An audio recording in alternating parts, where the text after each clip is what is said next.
Veuillez accueillir Jacqueline Chow.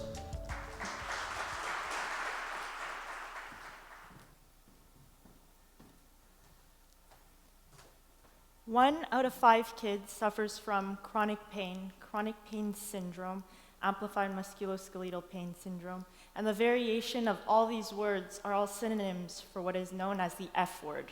No, not the 4-letter F word. F as in fibromyalgia, more specifically juvenile fibromyalgia. Because what most people don't know is that unlike adult fibromyalgia, kid fibromyalgia is actually curable. With the help of the right tools and support system, it is possible to overcome. So I'm here today to share a message of hope to those who suffer from this type of pain. I'm currently 18, but at the age of 13, I started experiencing pain that was related to simple things that I would do, like walking, writing, or just catching a ball in sports class, for example. That would cause me excruciating pain to my finger. I'd go to the hospital to get it checked out. I got x-rays done, no broken bone, no fractured bone. So the doctor would assume, maybe you just sprained it.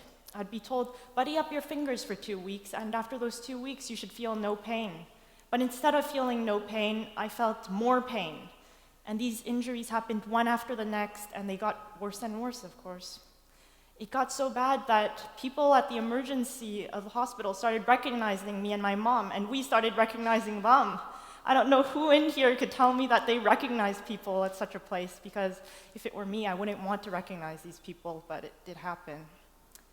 And with each injury that I got, my pain was getting worse. It was radiating throughout my body even more, and I was becoming an invalid. On a scale of 0 to 10, 0 being no pain and 10 being the worst pain that you could possibly feel, I was at a 12 or a 13 out of 10.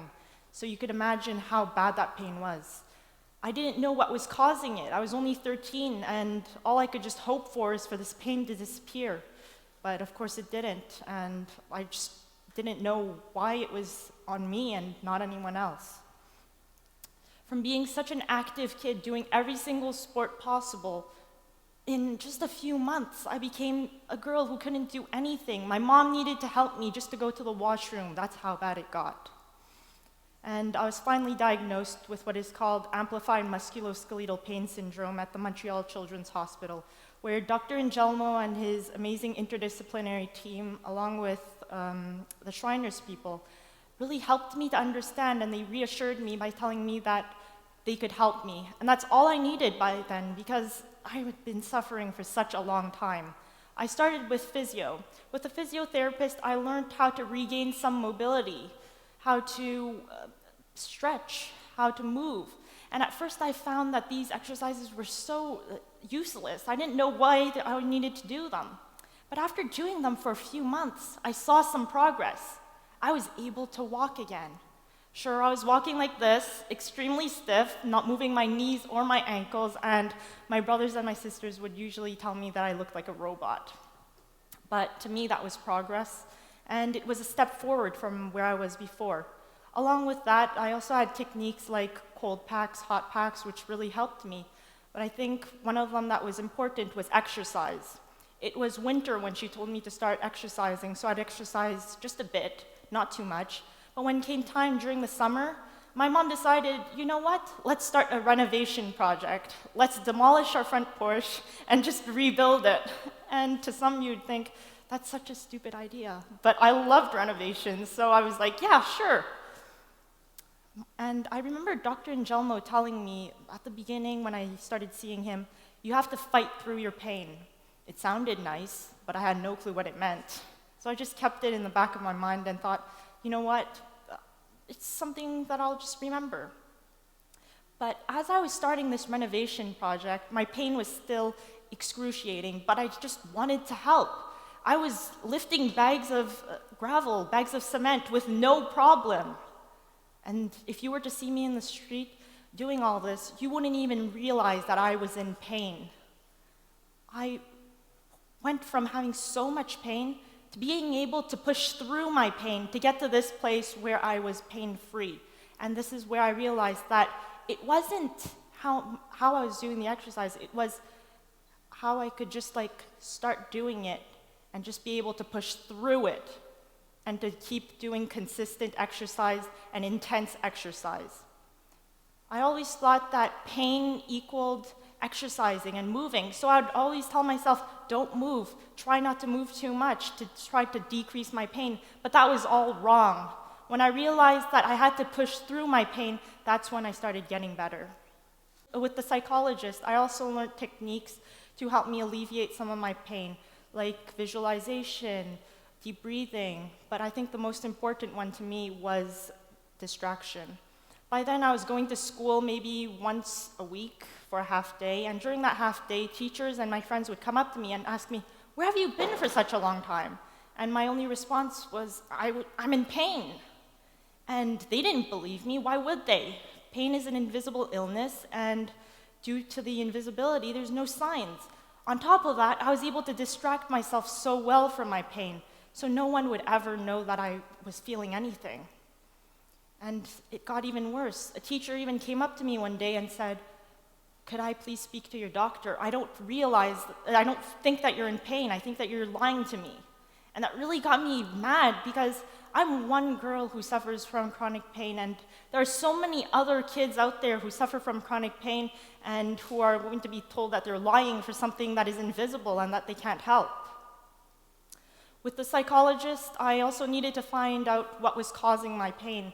Was it stress, he asked me? Is it anything disturbing you, anything bothering you? And to all of those questions, my only answer was, no, remove my pain, get rid of it, and I'll be fine. But that wasn't true, because my mom got so mad one day and asked me, "Jackie, what is causing you stress? Do you know what stress is?" And I said, "No, stress is stress. It's something that you feel." And she told me, "No, stress is anything that changes in your environment, anything new." And so I started realizing that's true, because whenever I had something new in my environment, a stressor, that would cause me stress and therefore increase my pain. And I was in this vicious circle where my pain was just getting worse and worse because I had so many stressors. So in order to break this vicious circle, I had to decrease my stress. And by decreasing my stress, I was able to decrease my pain. Till the point now, to this day, I'm able to do it automatically. My body is able to just de-stress me automatically by finding techniques like distraction or breathing, and I just do it automatically. I don't know how it happens, but I'm pain-free, so I think that it works. I also found personal techniques through this whole journey of pain, like compression wear that my aunts got me, baking soda water, a good diet, less sugar, and not eating stuff that I'm not used to. And the best one, massages. My mom gives the best massages ever. I don't know how she does it. She always gets the right spot, and I'm always pain-free after that. She also does desensitization, so my nerves are just extremely sensitive, and they've gone crazy. So just regular sensations, just a light touch caused me a lot of pain. So she had to retrain my nerves by giving me different textures and touching it to my skin. And at first, just light touch would cause me to scream and to cry because it was so painful. But now, just her doing it every single day repetitively with combs, rollers, brushes, anything that gives a different texture is normal feeling to me now. Normal in the sense that I don't feel pain, that is. And all of these tools that I just said would fit into my toolbox where whenever I feel pain, I'm able to figure out, which ones I should be picking out of it and using for the specific time. Like today, coming to talk in front of everyone here, I was feeling stressed out, so I knew I had to take tools out of this toolbox like compression wear, baking soda water, de-stressing techniques, and it helped because I'm not in pain right now. And I think that all of these techniques are good, but the best one is family support. Without my parents, my family, and everyone around me, I wouldn't have gotten through this journey by myself. I wouldn't be cured, I don't think. Because they really supported me, and even my grandparents. Every time that I would go over to their place, they wouldn't care that I had pain. They would disregard the fact that I had it and just start making jokes to distract me. So every time that I would go over to their place, I'd feel so happy because going over to their place would equal no pain, and it was amazing. My grandmother also told me, you need to be consistent in your exercise, because I was only doing exercise once a week, once a week. And she told me, look, I have arthritis and I'm able to every day wake up and be consistent enough to run 4 kilometers. And she told me, you should do the same. So I looked at her and I said, yeah, that's true, I should do the same. And so I did. Every single day now, I decide I want to wake up and do exercise because I know that it's beneficial to me and I want to be consistent in what I do. And it has pushed me to where I am today. And my mom also revealed to me recently that if she could have, in the moment where I was feeling the worst pain, and I was in the lowest point of my life, really, for the 18 years that I've lived, she would have removed the pain from me. She would have taken it to herself just to not see me in this pain and just suffer. She would just suffer because she didn't want to see me suffer, and it just made her feel so bad. So that just proves how much she loved me just to do that and just to say that. And I think the message that I want everyone to take home tonight is that although pain is invisible, as Plato once said, be kind to all because you don't know the hard battle that others are facing. And that is really true because it's invisible. Anyone could be suffering from pain, kids, adults, and even older people. Thank you.